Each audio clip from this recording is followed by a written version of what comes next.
This is not something that we do just because we're bored. This is not something that we do because we just feel like it or it's glorified and just because like it's in the media and it's something that we normally see. This is something that is sacred. This thing that we flaunt so much and are so careless about is sacred. It's not something that you can pay for. It's not something that you can put a price on. It's not something that is or should even be easily accessible.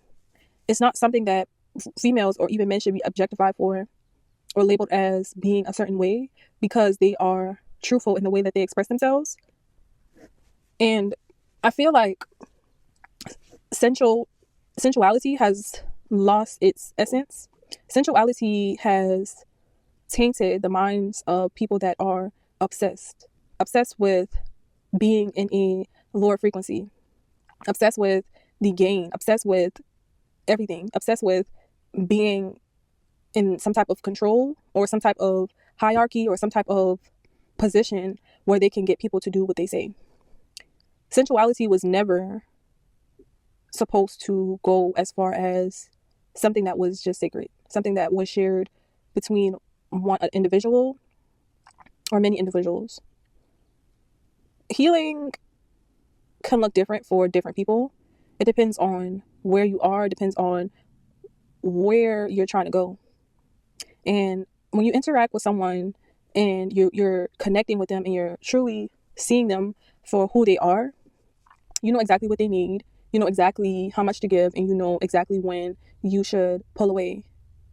And the color red is magnificent. I feel like it's something that we just look at, and you have to just like admire the color red. You have to admire the power that comes with that color, because automatically when you see it, automatically when you feel that vibration, you know it's like more behind that. It's more to it's more than what just meets the eye. And people have been like objectified. People have been taught to represent a frequency of it that is not even correct. We only see one side of the color red. We only see one side of sensuality. We only see that one side.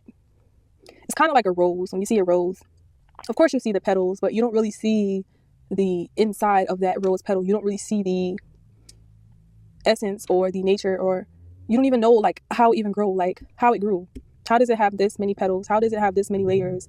And I feel like that's how women and just like in general, sensuality should be looked at as. It doesn't matter if you're a female, it doesn't matter if you're a male. Everyone should be in a position, everyone should know that they are sacred.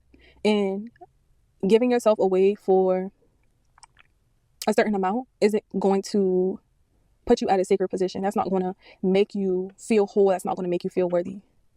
It's all about knowing your power. It's all about knowing that this is something that I would have been doing even if money wasn't here, even if gifts wasn't here, even if none of the stuff that we exchanging, like if none of that was here, I would still be here existing, doing this, because this is my calling. This is my true nature.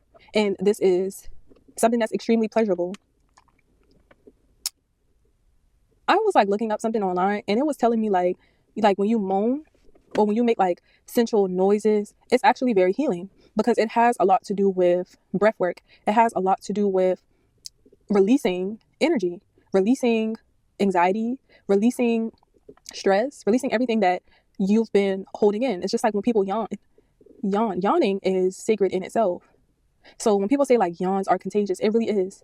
Because when you hear someone else yawn, it's like, dang, I wanna yawn too. There's something that I need to release as well.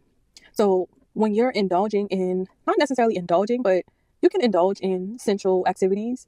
And when you hear like the moans or when you hear the enjoyment based on what another person is feeling, it's contagious. It allows you to want to feel what they're feeling. It's basically an energy transfer. It's an energy transfer. Automatically, if I feel hot in a room, or automatically if I heat up a room, other people are going to be heated as well. So don't be afraid to express yourself in a sensual way without feeling like people are going to look at you as a certain way. I have truly like embraced the fact that I bring some type of energy onto me regarding the way that I carry myself, regarding the way that I express myself, and regarding the way that I like interact with other people and also speak to them. And it feels good. It feels great. It feels amazing to know that I don't care about how I'm being perceived when I'm in that place. I don't care about the way that I'm being perceived because I have worked. I have done work. I'm still doing work. I'm always doing work. And that work requires me to let go of fear, let go of the guilt that comes with being human. Being human is beautiful. Being human or knowing that you can be many things at once is beautiful. And that is what allows room for embrace. And it also allows room for you to like see the people that you work with, like on a sensual level, as being more than just who they appear to be.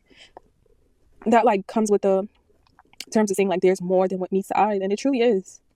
Allow yourself to express yourself in a sensual way. Allow yourself to move like water. Allow yourself to embrace your passionate fire without allowing your mind to dim it down. And I believe that what also comes with that is knowing that nothing is yours. Nothing is yours. And I feel like I'm rebellious in expressing that nature because it's like, okay, after someone gives you some type of massage or someone heals you in a certain way, you're not really entitled to feeling that energy all the time. You're not entitled to that person's energy because if you're mature enough to receive that energy, you know that it's really just an add on. And it's something that you really could have done for yourself as well. So you don't try to possess anything. You don't try to possess people. You don't try to control people because you can't really control a level of, you can't really control nature. You can't really control the flow of nature. And I feel like we're really experiencing that. We're seeing that. Or for the people that really are open to experiencing what I'm actually talking about, you see that like feminine energy really can't be controlled. Masculine energy can't be controlled either. No energy can be controlled. You have to put it at a certain frequency or vibration in order for it to be controlled. It has to fall at a certain frequency. It has to forget in order for it to be like controlled. But sacred, like sacred energy, you can't really control that. You can't really say like, okay, this is going to be this way or that's going to be that way. Because honestly, it's always going to be the way it's supposed to be without the fear, without the extraness, without any of the other stuff that is like really just plaguing the energy and what it really is.